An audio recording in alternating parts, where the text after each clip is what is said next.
안녕하십니까. PKJ 자전거 피팅 연구소 소장 박광진입니다. 자, 이번 시간에도 저번 시간에 이어서 자전거 페달링에 대해서 한번 살펴볼게요. 자, 먼저 자전거 페달의 종류. 왜냐, 페달하고 클릿하고 이렇게 결합에 의해서 우리 어떤 페달링 자세가 결정이 되기 때문에 일단은 페달의 종류 한번 살펴보고요. 그 다음에 클릿의 위치, 전후 위치, 좌우 각도, 그 다음에 페달링 궤적에 대해서 한번 살펴보는 시간을 가져보겠습니다.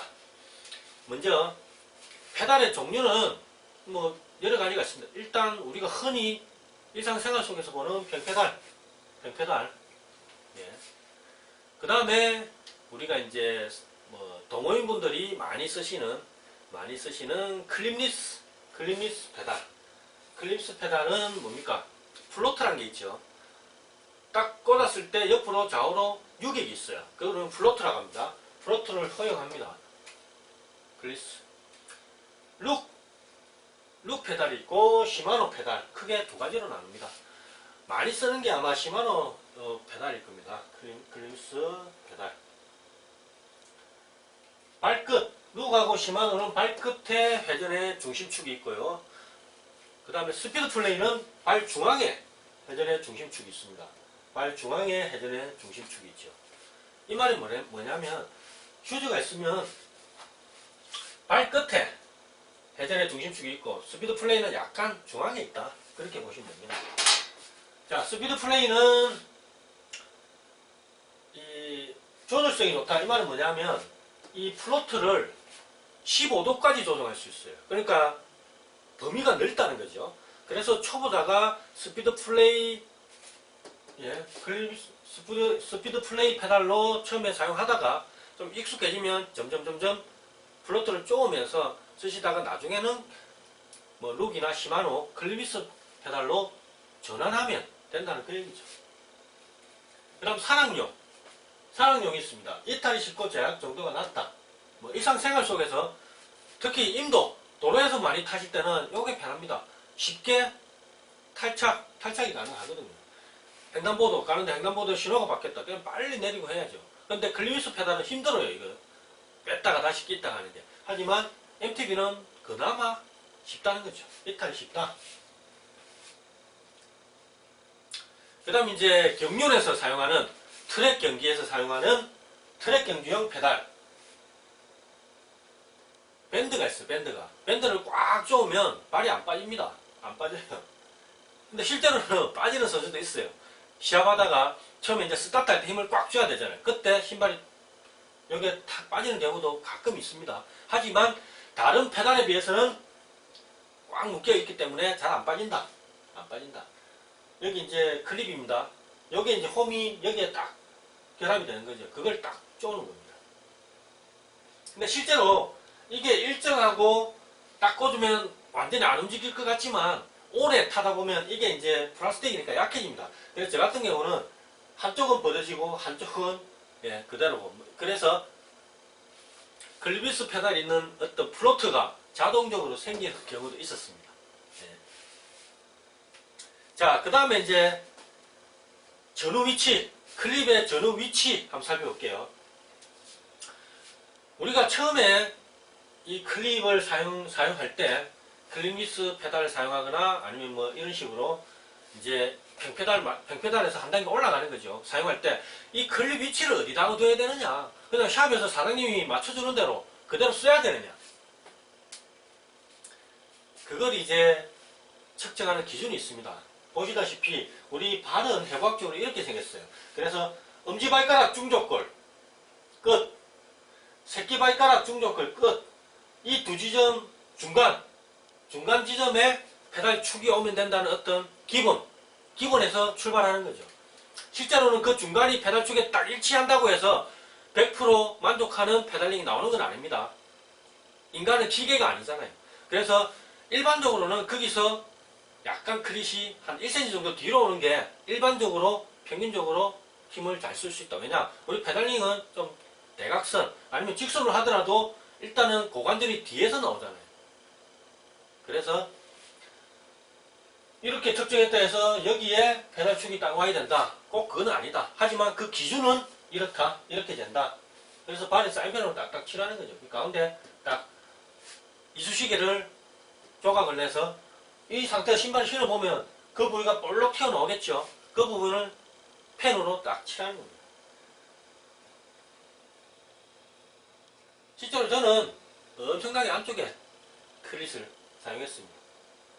자, 그러면 클릿을 앞에 설치했을 때, 자, 이 클릿을 앞쪽에, 신발 앞쪽에 설치했을 때 어떤 현상이 생기느냐. 앞쪽에 설치하면 어떻습니까? 우리가 페달링 하면 이런 식으로 페달링이 될 수 있겠죠. 너무 앞쪽에 설치하면. 네. 그러면 예를 들어 하사점에서 6시 방향에서 밑으로 내려갔다. 어떤 현상이 생깁니까? 무릎 각이 커지게 되겠죠. 반대로 상사점에서는 이게 올라와 버렸다. 그러면 무릎 각이 작아져 버리겠죠. 뭐 이런 현상이 생깁니다. 그 다음 클릿이 뒤에 위치했다. 클릿이 뒤쪽에 위치했다. 저같이 이렇게 뒤쪽에 위치했다. 이럴 때는 어떤 현상이 생기느냐. 뒤쪽 위치하면 상대적으로 민감성이 둔해집니다. 저 발 전체로 페달링을 하기 때문에. 그래서 저같이 이 어떤 민감한 라이더에게 있어서는 오히려 발 뒤쪽에다가 클릿을 위치시키면 무감각해진다. 무감각해진다. 네, 그 말이죠. 전족부, 발 앞쪽에 어떤 통증이 완화되고, 오리발 자세일 때 어떻습니까, 우리가? 뒤꿈치가 크랭크에 닿을 수도 있죠. 그때 클릿을 안에 여면 발이 앞으로 나가겠죠. 그러면 뒤꿈치가 크랭크에 안 닿을 수도 있다. 뭐 그 얘기입니다. 그 다음에 저는 이제 무릎 반응성 연골을 수술하고 난 다음에 이런 세팅을 더 고집했어요. 왜냐? 무릎 통증의 원인은 클릿의 위치에도 있거든. 클릿이 앞에 있으면 무릎에 부하가 많이 갑니다. 그래서 클릿을 안쪽으로 설치함으로 해서 전체적으로 발 전체로 페달링을 하니까 무릎에 부하가 작게 가더라고요. 작게 가네요. 무릎 통증을 또 완화시키고. 그 다음에 클릿이 뒤쪽에 가면 지렛대가 짧아지죠. 발목 지렛대가. 짧아지니까 어떻습니까? 힘을 조금 더 큰 힘을 쓸 수 있다. 적은 노력으로 큰 힘을 쓸 수 있다. 효율을 높일 수 있다.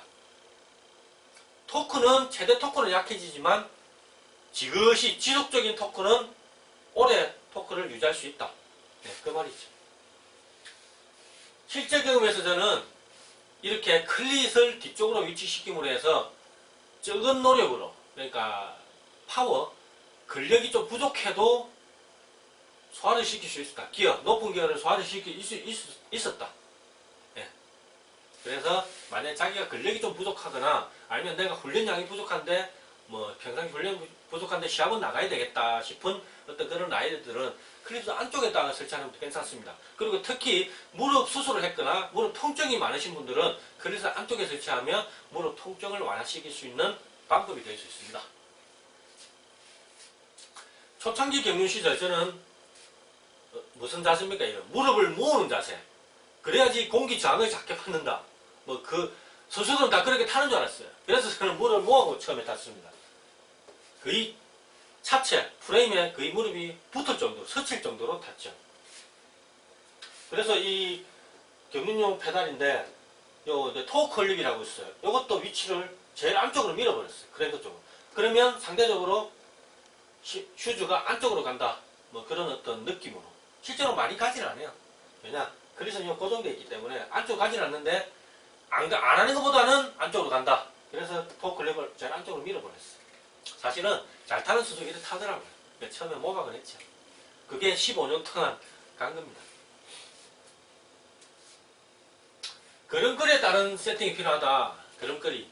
내가 걸음걸이가 좀 팔자다. 팔자면 어떻습니까? 팔자면 어떻습니까? 이 뒤꿈치가 크랭크에 닿이겠죠. 그러니까 아까 말했듯이 클릿을 안쪽에 위치시키면 이게 이렇게 되겠죠. 그러면 안 닿을 수도 있다. 그 말입니다.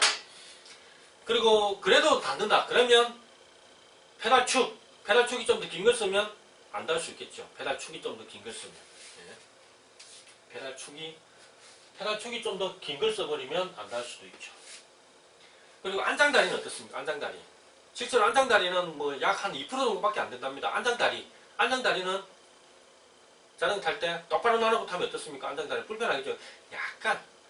그렇다고 해서 내가 안장이라서 완전히 내 안장다리 각도도 그대로 해서 탄다. 그럼 자전거 오히려 부상합니다.